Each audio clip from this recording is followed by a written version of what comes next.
لما رجعت البيت وحكت لي حسيت إن الدنيا بتلف بيا. يا ماما، خالد عايز يتقدم لي، حاسة إن هو ده اللي كنت مستنياه، سنه قريب مني، أكيد هيبقى في توافق بينا في كل حاجة.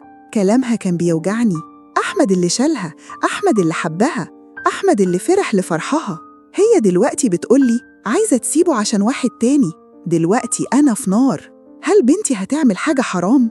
هل لو سابت خطيبها ده هيبقى ظلم كبير ليه؟ ولا الأفضل إنها تعمل كده دلوقتي أحسن ما تتجوز وتتطلق وتاخد لقب مطلقة؟ ده اللي بفكر فيه كأم. عايزة أشوف بنتي أسعد واحدة في الدنيا وفرحانة باللي معاها، بس هل السعادة دي ممكن تيجي على حساب مشاعر راجل حقيقي حبها؟ وانتوا رأيكم إيه في القصة دي؟ لو مكان الأم كنتوا هتنصحوا يارا بإيه؟ شاركونا تجاربكم وآرائكم في التعليقات، وما تنسوش تعملوا لايك واشتراك للقناة عشان تشوفوا كل القصص الحقيقية اللي بتهمنا.